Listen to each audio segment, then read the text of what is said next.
Dear students, कैसे हैं आप? ठीक होंगे। माई सेल्फ नवीद अहमद और I am your biology teacher for grade 12. Now we are going to study Michelson and Stahl experiment in which we are going to prove that which one hypothesis is correct for DNA replication. यानी कि DNA replication के लिए कौन सी hypothesis ठीक थी, कौन सी गलत थी. तो ये दो साइंटिस्ट ने बहुत अच्छे तरीके से एक्सपेरिमेंट डिज़ाइन किया है, क्योंकि साइंटिस्ट हैं और साइंटिस्ट की सोच जो है वो आम इंसान की सोच से बहुत आगे होती है और ये प्रॉपर तरीके से किसी भी प्रॉब्लम का सॉल्यूशन निकालते हैं. जैसे कि यहाँ पे एक ये मसला था कि डीएनए रेप्लिकेशन कैसे होती है, प्रॉपर उसकी हाइपोथेसिस को एक्सपेरिमेंटली प्रूव करना था. तो ये दो साइंटिस्ट ने इस एक्सपेरिमेंट की मदद से प्रूव किया. तो इस एक्सपेरिमेंट को समझने के लिए चलते हैं लाइट बोर्ड की तरफ. जी students, we are going to study Michelson and Stahl experiment. बहुत इंपॉर्टेंट लॉन्ग क्वेश्चन भी है. Michelson and Stahl experiment. ये दो साइंटिस्ट हैं, मैथ्यू मिचेल्सन और फ्रैंकलिन स्टाहल. इन्होंने इस बात को प्रूव करने की कोशिश की है कि डीएनए जो रेप्लिकेट हो रहा है वो एग्जैक्ट किस तरह से होता है. मतलब दे एविडेंस दिया उन्होंने, या आप ऐसे भी कह सकते हैं दे गिव एविडेंस. और एविडेंस किस पर्पस के लिए है? For to prove which hypothesis of DNA replication is correct. Hypothesis of DNA replication, कि जो डीएनए रेप्लिकेट करता है वो कौन से तरीकेकार से रेप्लिकेट करता है. इस बात का इन्होंने एक्सपेरिमेंटल एविडेंस दिया. ये दो साइंटिस्ट हैं, मैथ्यू मिचेल्सन और Franklin Stahl. California Institute of Technology में ये वर्किंग कर रहे थे. यानी कि कैलिफोर्निया इंस्टीट्यूट ऑफ टेक्नोलॉजी में ये वर्किंग कर रहे थे. कैलिफोर्निया इंस्टीट्यूट ऑफ टेक्नोलॉजी, ये इसमें वर्किंग कर रहे थे. Institute of technology. देखिए स्टूडेंट्स, इन्होंने प्रॉपर तरीके से एक्सपेरिमेंट को डिज़ाइन किया जिसमें सर्टन स्टेप्स को फॉलो किया. वो स्टेप्स मैं पहले लिख देता हूँ. अगर लॉन्ग क्वेश्चन आता है तो आप इन्हीं स्टेप्स को फॉलो कर सकते हैं. तो नंबर 1, जो इन्होंने पहला काम किया, क्या काम किया इन्होंने बैक्टीरिया को ग्रो किया in a medium containing N15 isotope. They grow bacteria यानी कि बैक्टीरिया को ग्रो किया इन मीडियम. ये मीडियम हम कहते हैं वो कल्चर मीडियम जहाँ पे बैक्टीरिया को ग्रो करवाया जाता है. इन मीडियम कंटेनिंग, जिसमें N15 आइसोटोप था. N15 आइसोटोप मौजूद है. अब दूसरा जो उसने काम किया इसको ग्रो करने के बाद, they transfer them to N14 medium. यानी कि इन्होंने सेकंड जो वर्किंग की वो क्या किया, दे ट्रांसफर बैक्टीरिया, यानी कि उस बैक्टीरिया को क्या किया, ट्रांसफ़र किया फ्रॉम कहाँ से कहाँ पे, N15 मीडियम जहाँ पे उसने ग्रो करवाया था, टू N14 मीडियम. यानी कि जो N15 मीडियम जिसमें ग्रो करवाया उसने पहले, वहाँ से उसने इसको ट्रांसफ़र कर दिया किसके अंदर, N14 मीडियम के अंदर. ट्रांसफ़र करने के बाद उन्होंने क्या किया, इसमें से सैंपल कलेक्शन की. यानी कि फिर इसके थर्ड काम जो उसने थर्ड फंक्शन या थर्ड स्टेप उसने फॉलो किया वो है सैंपल कलेक्शन. आप जानते हैं कि ये जो सैंपल कलेक्शन उसने की है ये डिफरेंट इंटरवल्स के बाद की है. और ये जो टाइम इंटरवल उसने इसमें लिया है,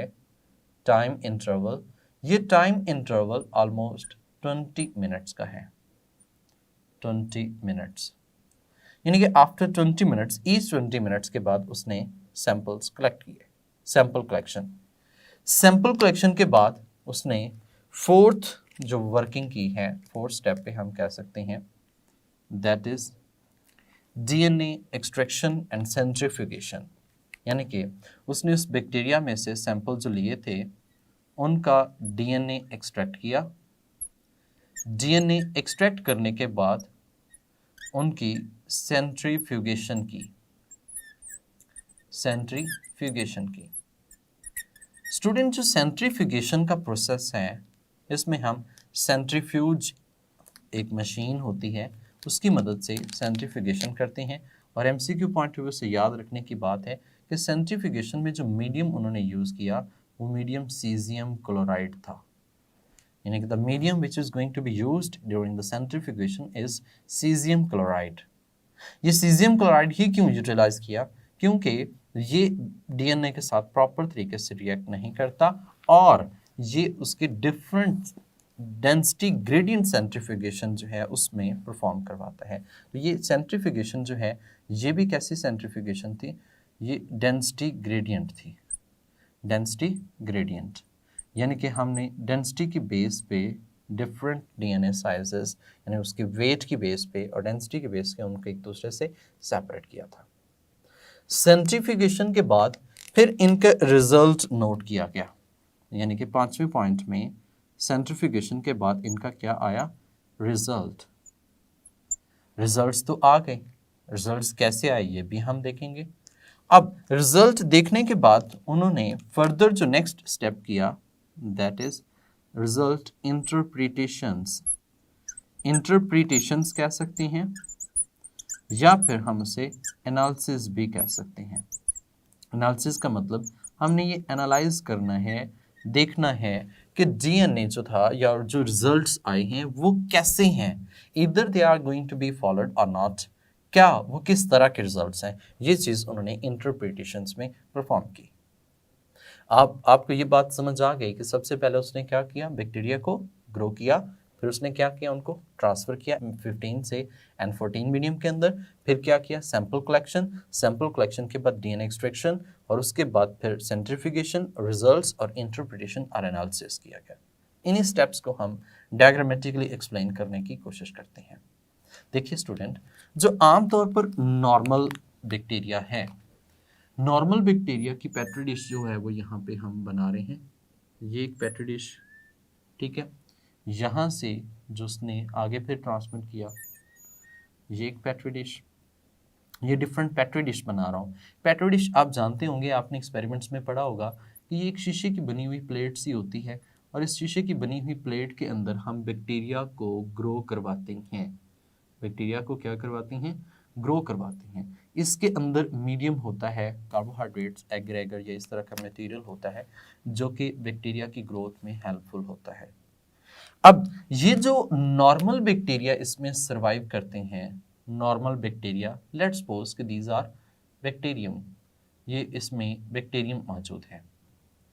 जो नॉर्मल बैक्टीरियम होते हैं ये N14 मीडियम में एग्जिस्ट करते हैं। ये N14 का रोला क्या है? देखिए, एक हमने मीडियम लिया है N14, दूसरा मीडियम कौन सा है? N15। दोनों एक दूसरे के आइसोटोप हैं। एक का एटॉमिक मास ज्यादा है और एक का एटॉमिक मास कम है। जिसका एटॉमिक मास ज्यादा है उसकी डेंसिटी भी क्या होगी? ज्यादा होगी। जिसका एटॉमिक मास कम है उसकी डेंसिटी भी क्या होगी? कम होगी। सो यहाँ पे इनके वेट का डिफरेंस है, एक हैवी आइसोटोप है और एक लाइट आइसोटोप है। हैवी का मतलब वजन में ज्यादा है और लाइट का मतलब ये वजन में थोड़ा सा कम है। लेकिन दोनों यहाँ पे जो मीडियम्स हैं हम उनकी बात करते हैं कि ये N14 मीडियम और N15 मीडियम, जो इसके अंदर मीडियम है उसकी बात की जा रही है कि ये मीडियम ऐसे होते हैं इसके अंदर, ठीक है। और ये जो हमने इसमें ट्रांसफ़र किया है ये कौन सा मीडियम था? N14 medium. अब इसमें जो बैक्टीरिया मौजूद है N14 मीडियम में ये नॉर्मली एग्जिस्ट करते हैं। यहाँ से चंद एक बैक्टीरिया हमने ट्रांसमिट किए हैं किसके अंदर? N14। तो ये पहला step, grow bacterium in medium containing N15 isotopes. तो ये जो बैक्टीरिया इसके अंदर आएंगे these are those bacterium which contain in their DNA nitrogenous base, जिनके DNA nitrogenous base के अंदर N15 मीडियम है। यहाँ पे हमने इनकॉर्पोरेट किया है इसको DNA के अंदर, किस चीज़ के अंदर? DNA में नाइट्रोजनस बेस के अंदर, नाइट्रोजनस बेस के अंदर। अब इसका nitrogenous base DNA N15 containing है, और इसका जो DNA होगा उसकी जो नाइट्रोजनस बेस है उसमें कौन सा है? N14 है। हमने अब सेकेंड स्टेप करना है, N15 से मीडियम को कहाँ पे ट्रांसफर करना है? N14 मीडियम में ट्रांसमिट करना है। तो जो बैक्टीरिया मौजूद हैं वो यहाँ से किस में ट्रांसमिट कर देंगे? N14 मीडियम के अंदर। जैसे ही हमने बैक्टीरियम को N14 मीडियम के अंदर ट्रांसमिट किया, यहाँ पे फिर इनकी आगे सैंपल कलेक्शन करनी है। यानी कि नेक्स्ट स्टेप जो होगा वो क्या है? Sample collection. जो सैंपल कलेक्शन है वो हमने 3 टेस्ट ट्यूब्स के अंदर करनी है। एज अ कंट्रोल ग्रुप हम एक फोर्थ ग्रुप भी लेंगे जो कि हम डायरेक्ट N14 से लेंगे। जब देखिए यहाँ से सैंपल कलेक्ट किया हमने, तो सैंपल कलेक्ट करने के बाद DNA एक्सट्रैक्शन और सेंट्रीफ्यूगेशन परफॉर्म की जाएगी। तो सैंपल कलेक्ट करेंगे हम 3 टेस्ट ट्यूब्स में, 1, 2 और ये 3। अब इस टेस्ट ट्यूब में और इस टेस्ट ट्यूब में भी हमने सैंपल्स को कलेक्ट किया। ये हमारे पास टेस्ट ट्यूब्स हैं जिसके अंदर हम सैंपल्स को कलेक्ट करते हैं। अब देखिए एक और टेस्ट ट्यूब में आपने सैंपल कलेक्ट करना है, लेकिन वो यहाँ से कलेक्ट नहीं करेंगे। That will be collected from the original culture. और ओरिजिनल कल्चर हमारे पास कौन सा था? N14 कल्चर था। तो ये जो यहाँ पे हमने इससे कैलकुलेट किया है ये हम यहाँ से लाए हैं। अब इसके अंदर भी बैक्टीरियम मौजूद हैं, इसके अंदर भी बैक्टीरियम मौजूद हैं, इसके अंदर भी बैक्टीरियम मौजूद हैं, इसके अंदर भी मौजूद हैं। बट मेमोराइज वन थिंग, हमने कहा कि ये स्पेसिफिक टाइम इंटरवल पे उसने ये कलेक्ट किए हैं। तो मैं अगर ये कहूँ कि ये जो पहला सैंपल कलेक्ट उसने किया है दैट इज एट 0 मिनट, यानी कि जैसे ही उसने यहाँ से ट्रांसमिट किया फौरी सैंपल हमने कलेक्ट कर लिया। उसके बाद फिर 20 मिनट्स के बाद दूसरा सैंपल कलेक्ट किया। 20 मिनट्स के बाद फिर कितने मिनट्स हो जाएंगे? 40 मिनट्स। तो 40 मिनट्स के बाद तीसरा सैंपल कलेक्ट किया। यानी कि साइंटिस्ट ने ये टाइम इंटरवल जो लिया है 20 मिनट्स, वाई, ऐसा क्यों है? बिकॉज जो जनरेशन टाइम ऑफ बैक्टीरिया है वो कितना है? 20 मिनट्स है। जनरेशन टाइम ऑफ बैक्टीरिया कितना है? 20 मिनट्स है। यानी बैक्टीरिया का जो जनरेशन टाइम है एक बैक्टीरियम से दूसरा बैक्टीरियम बनना वो कितना है? 20 मिनट्स है। So that's why they took the time interval of 20 minutes. ये 20 मिनट्स टाइम इंटरवल लिया। अब इन तीनों चारों के अंदर बैक्टीरियम्स मौजूद हैं। तीनों चारों के अंदर क्या है? बैक्टीरियम्स एग्जिस्ट कर रहे हैं। अब जब बैक्टीरियम आ गए हैं, अब उसके बाद फिर उसने क्या किया? डीएनए को एक्सट्रैक्ट किया। डीएनए को एक्सट्रैक्ट करने के बाद सेंट्रीफ्यूगेशन परफॉर्म की। जब सेंट्रीफ्यूगेशन परफॉर्म करता है तो डीएनए सेपरेट हो जाएगा और इसमें सीजियम क्लोराइड जैसे ही उस पर सेंट्रीफ्यूगल फोर्स अप्लाई होगी वो डिफरेंट ग्रेडियंट्स के अंदर डिफरेंट लेवल पर आ जाएगा। जैसे ही वो डिफरेंट लेवल पर आएगा तो डीएनए भी according to their density and the molecular weight, यानी कि इसके डेंसिटी मॉलिक्यूलर वेट के अकॉर्डिंगली बिल्कुल एक जगह पर आ जाएगा। मॉलिक्यूलर वेट कह सकते हैं या फिर उसमें ये जो हैवी और लाइट आइसोटोप्स, इसमें जो डिफरेंस हमने क्रिएट किया है इसकी वजह से एक खास लेवल पर खास डेंसिटी पर आकर स्टॉप हो जाएंगे। अब हमने देखना ये है कि वो जो आएंगे उसमें बैंड्स कहाँ कहाँ पर अपीयर होते हैं। देखिए स्टूडेंट्स, यहाँ पे इसकी बात की जाए तो इसमें जो बैंड अपीयर होगा that will be eight top. कहाँ पे होगा? टॉप पे आप कह सकते हैं, ऊपर करके, ठीक है। जब ये टॉप पे होगा हम इसे कह देते हैं that will be eight top, यानी कि at the upper side of the medium. जबकि इसकी बात करें तो इसमें जो अपीयर होगा that will be eight the bottom. कहाँ पे होगा? बॉटम पर होगा। यानी कि इसमें जो अपीयरेंस आएगी वो कहाँ पे आ रही है, बॉटम पर आ रही है इस बैंड की, जबकि इसकी जो अपीयरेंस F1 के बाद आएगी इसमें दरमियान में आती है, यानी कि ना तो टॉप पे ना तो बॉटम में, बल्कि कहाँ पे, दरमियान में आ गई, यानी कि एट मिड, मिड कह सकते हैं या इन बिटवीन कह सकते हैं, mid of the top and bottom की बात की जा रही है। जबकि यहां पे बात करें तो एक तो मिड में ही आएगा और एक कहां पे आएगा, टॉप पे आएगा। दो बैंड्स जो हैं वो इसमें अपीयर होते हैं, यानी कि हम कहते हैं एक टॉप पे और एक कहां पे है, मिड में है। इसको कैसे ऑब्जर्व किया गया, that with the help of spectrophotometer, यानी कि यहाँ पे हमने लाइट की मदद से बैंड्स बनाए थे। लेट्स सपोज के ये हमने देखा एक लाइन है, इस लाइन में दो डिफरेंट तरह से हमारे पास बैंड्स अपीयरेंस आएगी, ठीक है। अब यहाँ पे जो हमने ये लाइंस लगाई हैं, let's suppose that is the bottom of the test tube, bottom of test tube, जबकि यहां पे क्या है, top of the test tube, ये ट्यूब की क्या है, टॉप है, 1 2 और ये कौन सी, 3, तो यहाँ पे ये नंबर 1 2 और ये 3, तो इसका सबसे पहला बॉटम में आएगा, बॉटम में अपीयरेंस आ रही है क्योंकि यहाँ पे हमने ये देखा। दूसरा जो है वो मिड में आता है और तीसरा जो है एक मिड में है और एक कौन सा है, टॉप पे है। ये इस तरह से हमारे पास अपीयरेंस आ रही है, यानी कि हमने बात ये की है ओवरऑल अगर हम देखें तो सबसे पहला जो इसमें 1 में है वो बॉटम पे, दूसरा मिड में, तीसरा जो है वो एक मिड में है और एक कौन सा है, टॉप पे है। यानी कि अगर हम इसको ग्राफ की फॉर्म में अपीयर करें तो ग्राफ की फॉर्म में हम इस तरह से अपीयर कर सकते हैं कि एक जो है वो सबसे बॉटम पे अपीयर हो रही है, दूसरी जो है वो मिड पे अपीयर हो रही है और तीसरी जो है वो मिड पे भी और उसके बाद फिर बॉटम पे भी ये ग्राफ अपीयर हो रहा होता है। ये ग्राफ की अपीयरेंस जो है वो मुख्तलिफ तरह से हम काउंट कर सकते हैं, ठीक है। तो यानी कि ये सबसे टॉप पे आ जाती है, टॉप, ये मिड में आ गया और ये कहाँ पे है, बॉटम में आ जाता है, बॉटम। स्टूडेंट इसके बाद जो हमने डिस्कस करना है वो ये देखना है कि ये क्यों ऐसे टॉप और बॉटम पे हैं, इसकी क्या ऐसी वजह है।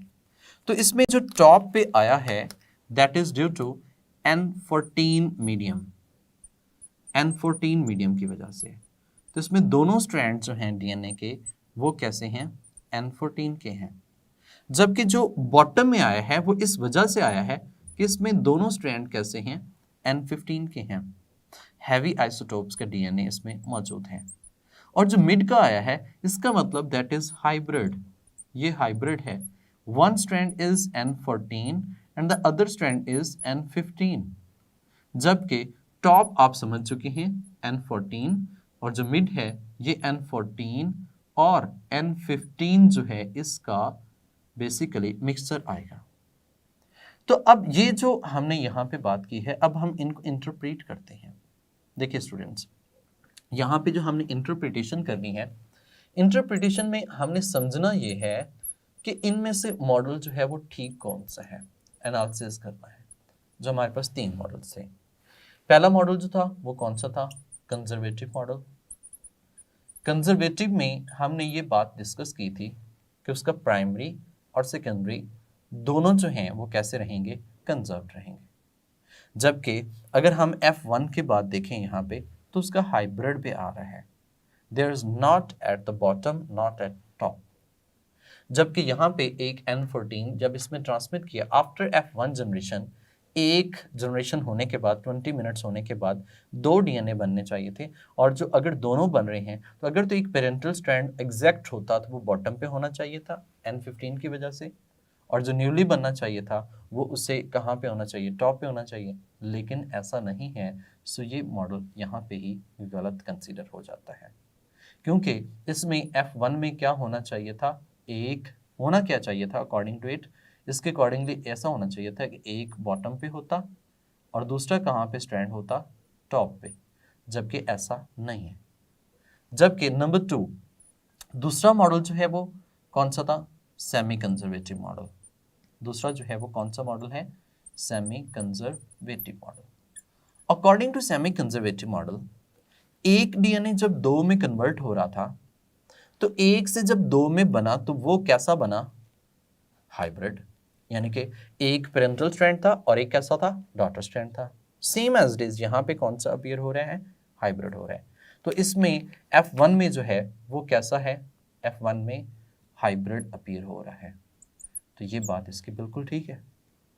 जबकि अगर हमारे पास तीसरे मॉडल की बात की जाए तो तीसरा जो मॉडल था वो डिस्पर्सिव मॉडल था।